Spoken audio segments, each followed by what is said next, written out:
আলহামদুলিল্লাহ ওয়াসসালাতু ওয়াসসালামু আলা রাসূলিল্লাহ ওয়া আলা আলিহি ওয়া আসহাবিহি আজমাইন। সুপ্রিয় দর্শক, আসসালামু আলাইকুম ওয়া রাহমাতুল্লাহি ওয়া বারাকাতুহু।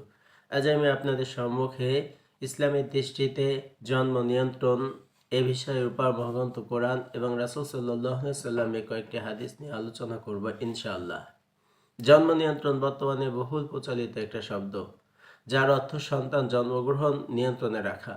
অথচ মানুষ কোনো কিছু সৃষ্টি করতে পারে না, কারণ হচ্ছে যে আল্লাহ রাব্বুল আলামিন হলেন সকল কিছুর স্রষ্টা। এই জন্য বলা হয় জীবন মৃত্যুর বাগডোর হচ্ছে মহান আল্লাহ রাব্বুল আলামিনের হাতে। অতএব জন্ম নিয়ন্ত্রণ মানুষের ব্যর্থ চেষ্টা মাত্র। নিশ্চয়ই মানব ক্লোনিংও কোনো কল্যাণ বয়ে আনবে না। মূলত এটা হচ্ছে অবৈধ যৌনাচারের একটা লাইসেন্স এবং আল্লাহর সাথে বিদ্রোহের শামিল। পবিত্র কোরআন এবং হাদিসে এই কথাই প্রতিধ্বনিত হয়েছে। আল্লাহ রাব্বুল আলামিন সূরা বনী ইসরাঈলের ৩১ নম্বর আয়াতে ভিতরে আল্লাহ রাব্বুল আলামিন বলেছেন যে জন্ম নিয়ন্ত্রণ মানব হত্যার শামিল। এ বিষয়ে আল্লাহ বলেন, আউযু বিল্লাহি মিনাশ শাইতানির রাজীম, বিসমিল্লাহির রহমানির রহিম। ولا تقتلوا أولادكم خشية إملاق نحن نرزقكم وإياكم إن قتلهم كان خطأ كبيرا। আল্লাহ রাব্বুল আলামিন বলেন, তোমরা অভাবের আশঙ্কায় সন্তান হত্যা করো না। আমরা তাদের এবং তোমাদের রিজিকের ব্যবস্থা করে থাকি। তাদের হত্যা করা নিঃসন্দেহে মহা অপরাধ। আল্লাহ রাব্বুল আলামিন সূরা আল বাকারা ২০৫ নং আয়াতে ভিতরে আল্লাহ রাব্বুল আলামিন ইরশাদ করেছেন সন্তান হত্যায় পরিকল্পনা ও ক্ষমতার অপব্যবহার। وَإِذَا تَوَلَّى سَعَى فِي الْأَرْضِ لِيُفْسِدَ فِيهَا وَيَهْلِكَ الْحَرْثَ وَالنَّسْلَ وَاللَّهُ لَا يُحِبُّ الْفَسَادَ। আল্লাহ রাব্বুল আলামিন বলেন, আর যখন তারা ক্ষমতা হাতে পায় তখন আল্লাহ দুনিয়ায় বিপর্যয় সৃষ্টি এবং ফল, শস্য, সন্তান সন্ততি ধ্বংস করার পরিকল্পনা করে। আর আল্লাহ বিপর্যয়কারীদেরকে আল্লাহ রাব্বুল আলামিন কখনোই ভালোবাসেন না। পৃথিবীতে যারাই আসবে এবং যারাই যাবে না কেন সবার রিজিকের ব্যবস্থা একমাত্র আল্লাহ রাব্বুল আলামিনের হাতে। কারণ আল্লাহ রাব্বুল আলামিন সৃষ্টির সূচনা লগ্ন থেকে সবার রিজিক সুনির্ধারিত করে রেখেছেন। আল্লাহ রাব্বুল আলামিন সূরা হুদের ৬ নং আয়াতের মধ্যে আল্লাহ রাব্বুল আলামিন বলেন, ওমা মিন দাব্বাতিন ফিল আরদি ইল্লা আলাল্লাহি রিজকুহা ওয়া ইয়ালামু মুস্তাকাররাহা ওয়া মুস্তাওয়াদাতাহা কুল্লু ফি কিতাবিম মুবিন। আল্লাহ রাব্বুল আলামিন বলেন, পৃথিবীতে বিচরণশীল এমন কোনো জীব নাই যার রিজিকের দায়িত্ব আল্লাহ তাআলা গ্রহণ করেননি এবং তিনি প্রত্যেকেই ঠিকানা এবং শেষ বিদায় স্থান সম্পর্কে অবগত আছেন। এসব কিছুই একটা গ্রন্থে লিপিবদ্ধ করে রেখেছেন। আল্লাহ রাব্বুল আলামিন পৃথিবীতে যারাই আসবেন না কেন সবার রিজিক সুনির্ধারিত করে রেখেছেন। কারণ আল্লাহ মানব সৃষ্টির পূর্বেই আল্লাহ রাব্বুল আলামিন প্রত্যেকের তাকদীর নির্ধারণ করে রাখা এবং যা কিছু রয়েছে এগুলো সুনির্ধারিত অবস্থায় রয়েছে। আল্লাহ রাব্বুল আলামিন হচ্ছেন উত্তম রিজিক দাতা এবং শক্তিশালী। এ সম্পর্কে আল্লাহ রাব্বুল আলামিন সূরা আল জারিয়াতের ৫৮ নং আয়াতে ভিতরে আল্লাহ রাব্বুল আলামিন বলেন, ইন্নাল্লাহা হুয়ার রাজ্জাকু যুল কুওয়াতিল মাতিন।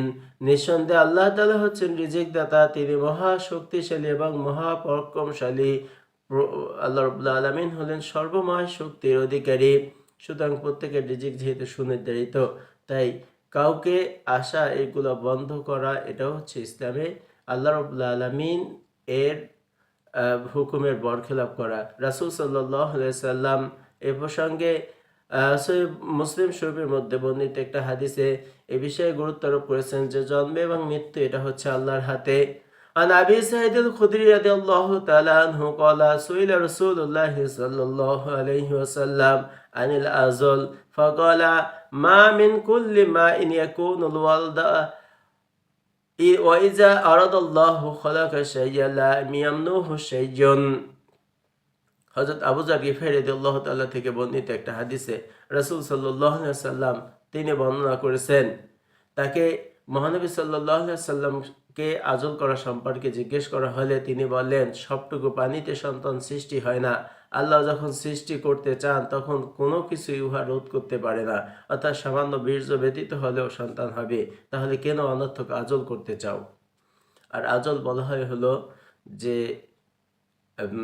সহবাসের সময়ে স্ত্রীর যৌনাঙ্গে বীর্যপাত না করে বাইরে বীর্যপাত করাকে বলা হয় হচ্ছে আজল। জন্ম নিয়ন্ত্রণ ব্যর্থ চেষ্টা মাত্র।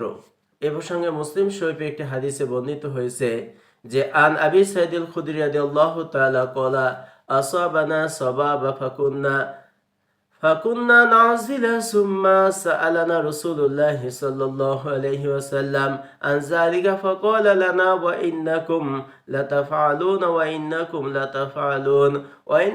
لتفعلون ما منا نسمع كائنا إلى يوم القيامة إلا هي كائنا। হযরত আবু সাঈদ খুদরী রাদিয়াল্লাহু তাআলা থেকে বর্ণিত, তিনি বলেন, আমাদের হাতে কিছু সংখ্যক দাসী হলো, আমরা আজল করলাম। এই সম্পর্কে রাসূল সাল্লাল্লাহু আলাইহি সাল্লামকে জিজ্ঞেস করায় তিনি বললেন, তোমরা কি এরূপ করো, তোমরা কি এরূপ করো, তোমরা কি এরূপ করো? অথচ কিয়ামত পর্যন্ত যেসব শিশুর জন্ম নির্ধারিত আছে তারা জন্মাবেই। তাদের রাসূল সাল্লাল্লাহু আলাইহি সাল্লামের হাদিস থেকে বোঝা যায় যে আল্লাহ রাব্বুল আলামিন যাকে পৃথিবীতে নিয়ে আসবেন তাকে যে কোনোভাবে আমরা প্রতিহত করতে চাইলেও আল্লাহ রাব্বুল আলামিন তাকে পৃথিবীতে অবশ্যই নিয়ে আসবেন। আর যদি কোনো পিতামাতা জন্ম নিয়ন্ত্রণ পদ্ধতি ইসলামে গ্রহণ করে, তাহলে ইসলামে জন্ম নিয়ন্ত্রণের আমাদের দেশে বা যেই পদ্ধতিগুলো গ্রহণ করা এটার বৈধতা নাই।